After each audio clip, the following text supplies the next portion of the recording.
Hello and welcome to this episode of Beat Teacher Burnout. We are going to look at leaders and leaders' well-being, leaders' burnout, leaders' retention from a whole different slant today, because I have Greg Bookman here, who is actually a recruiter, but he's a recruiter with an amazing focus on teacher leader well-being, teachers as people, as human beings.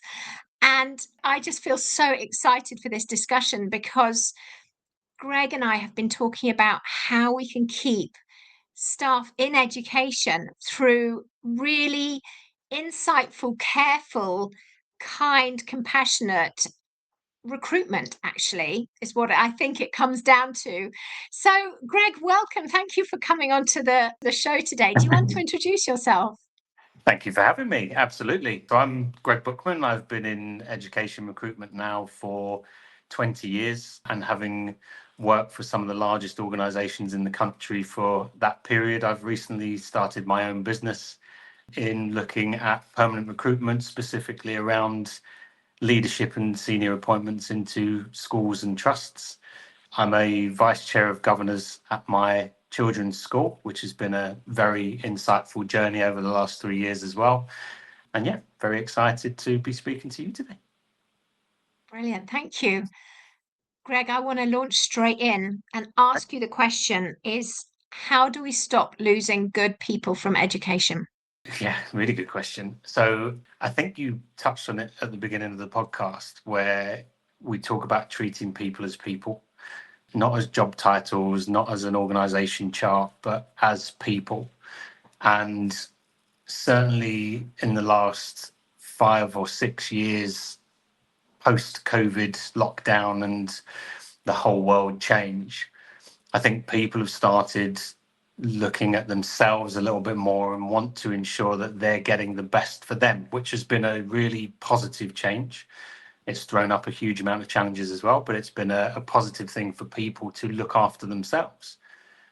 And I think the best employers, whether that is schools or trusts or anywhere in the world really, is looking at those people not as entities, but as real people, and how their personalities and aspirations and experiences in and out of employment can add to the value and success of the organization. That is a huge part of what we do in terms of understanding the people and the culture and values and ethos of all parties, to ensure that they are in the right place and stay there and are happy. Yeah. So if someone's listening to this and they're thinking, I am on my knees, I'm on survival, I don't know how I'm going to carry on, I just think I'm going to leave education for good, what might you say to them? Well, there's a couple of things. I mean, I've got that a lot in the last few years of people going, I'm done with it, I'm ready to walk away, and I'm exploring other opportunities, to the point where during that COVID lockdown period, I think people were going to be delivery drivers for Amazon and working in supermarkets because they just didn't want the stress and the additional hours and workload. And that's not because they didn't want to work hard. I think that's because it was just completely underappreciated that those things were happening. I think you'll find that most people want to do that and are quite invested in doing that, as long as it is everybody doing it together and that they're appreciated for what they do. And it's not all about money. So I think for me, is saying, take control of your own destiny. Don't feel like you're on a single career trajectory, that because you've been in one place for so long, or you feel like it's the norm and the status quo, that you have to follow that trajectory, that you can't try something else. And there is plenty out there. I mean, just because it feels like there is a challenge in education in general at the moment, and everything that's reported is suddenly the worst thing in the world, because reporting has to be quick and it has to be first and it has to be poignant and mind bending. For every challenge, there are also some wonderful places out there. There's some wonderful opportunities. And I think for me, is saying that connect yourself with good people and put yourself in those positive spaces that are having those optimistic conversations and that are talking about some of their own stories and their own journeys of going, well, this is where I was and this is what I did. And I took a leap of faith, or I decided to do something different. And actually, this is what I got out of it. And it doesn't necessarily have to be about recruitment. That's just positioning yourself with the right people and the right conversations, that you're feeling that it isn't the end of the world, because it isn't. Generally, everything will work itself out no matter how bad it feels. And you don't have to leave education. I am a staunch believer that education is the best thing to be in. You are ultimately responsible for the futures of, the next great explorer or the next great scientist or the next head teacher, trust leader, prime minister, whatever that might be. To hold that in your hands is unbelievable. I've got 3 kids who are going through their school journeys at the moment, and they're in the most amazing school with brilliant teachers and leaders who are compassionate and invested and just really nice people who want the best. And I just look at it and think, I kind of wish I would have done that when I was younger. I never really explored it, but I wished I would have got into it, because I don't feel that there's much better than giving someone some information or some confidence or teachings that they go on to put into something really positive, no matter how large or small. But, these young people only have what they learn to grow up with. And outside of family and close friends, you are their number one guide. And I don't think there's anything quite as exciting as that. No, So don't. I love I love you reminding us why we do what we do, because it's so important. We forget that sometimes. We get so immersed in the day-to-day chaos. But I guess a question I have is that what comes to my mind when or before I burnt out, actually, I was in a job I absolutely loved, passionate about it. And yes, I was a workaholic. I had bad habits, bad mindset, and I was perhaps trying to prove myself. I never felt good enough, which was silly because I was good at what I did. But I've had to sort of, yeah, teach myself and learn new habits with all of that. But when I left my school, because I got so ill with the burnout because I kept going, my confidence was shot. And when I speak to others who are really struggling, and leaders who are on survival, teachers as well, where they just are so overwhelmed to a point where I ask them what the symptoms are when I speak at conferences sometimes. And the symptoms of the stress they're seeing are, it's disassociation, it's not eating, it's overeating, it's not sleeping, it's, physical signs like migraine, and Yeah. I had loss of use of my hands at times and things like that. But it impacts your self-image, your confidence, your self-belief. What would you have you got experience of supporting someone in that situation, which is not a healthy situation to be in, to change the narrative somehow and find a role that suits them? Yeah, absolutely.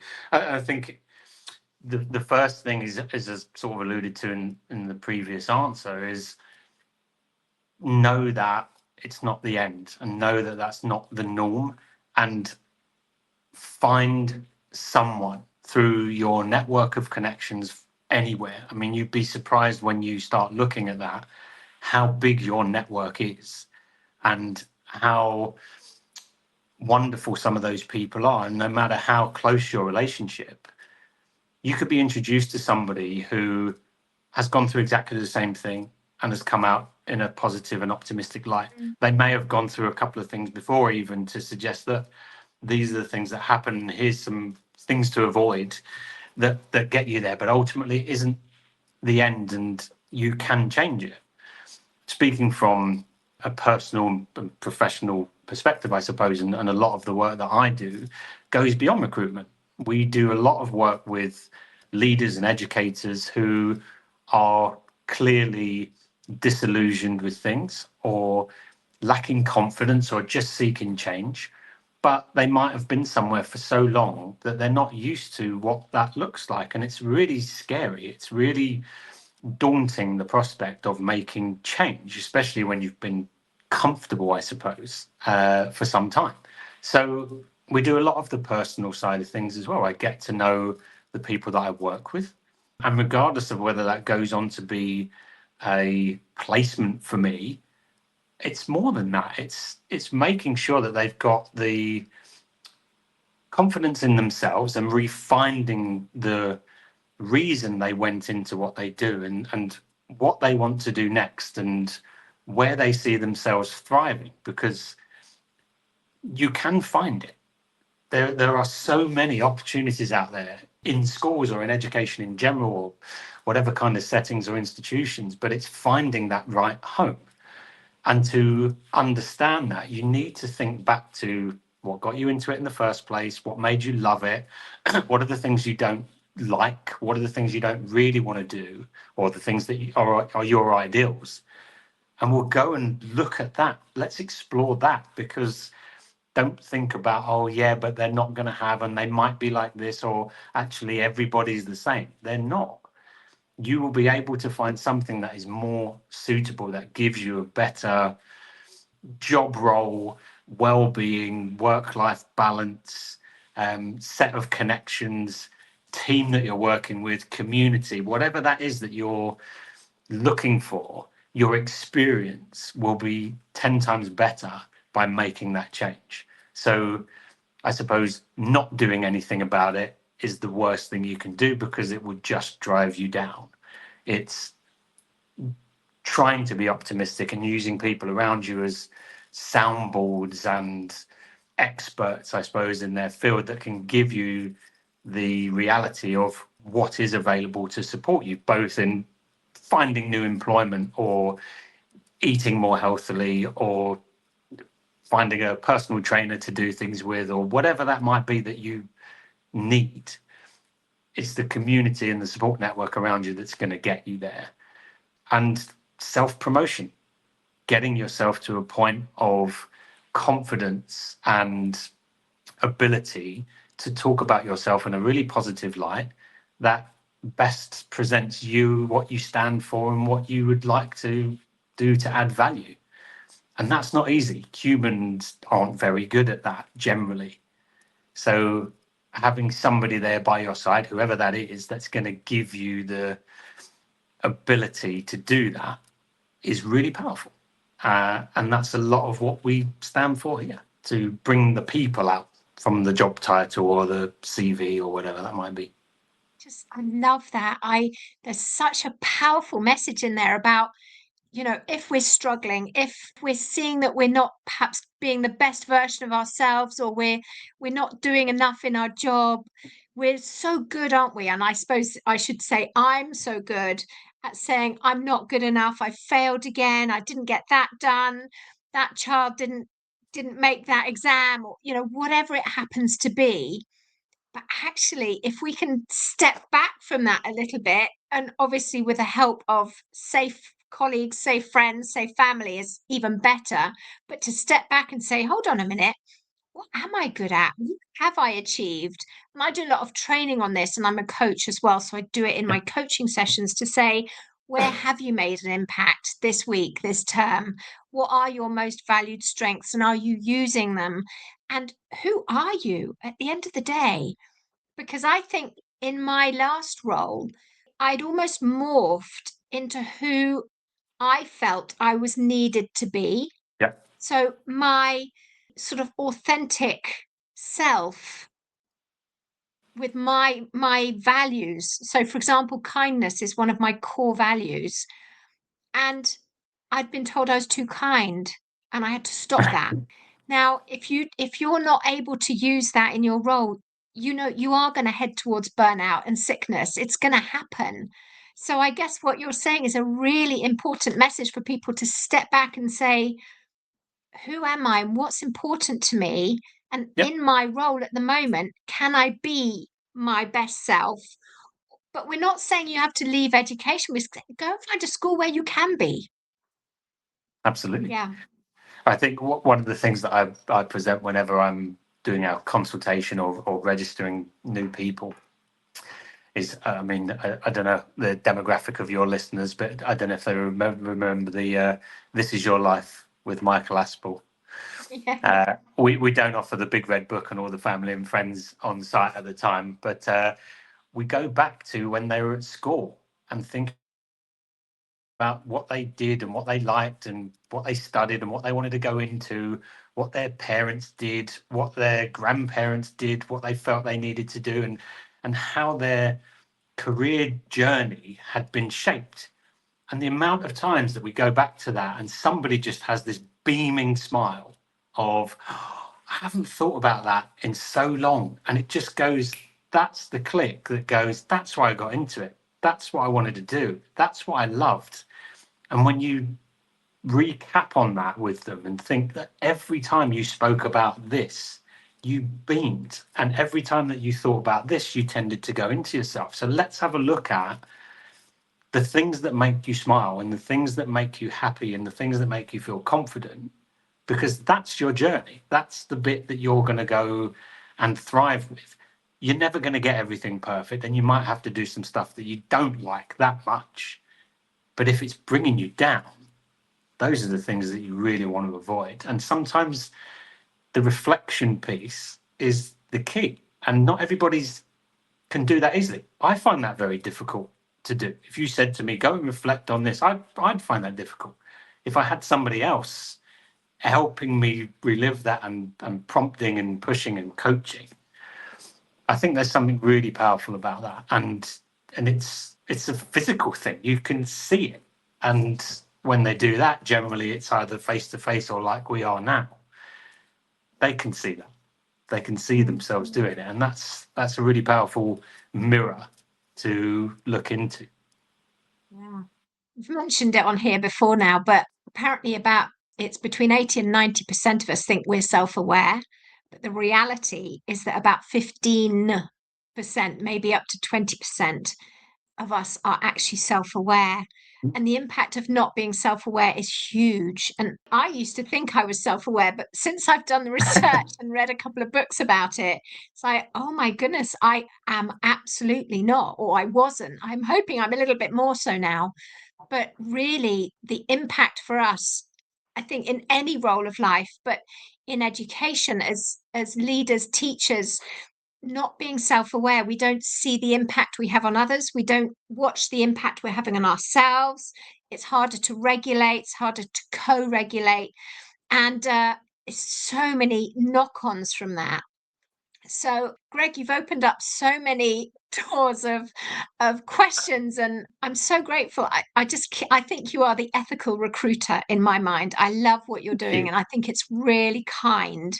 And I think if we have a chance of keeping leaders in education, I would say, go and see Greg. Don't leave. Go and have a chat with Greg first.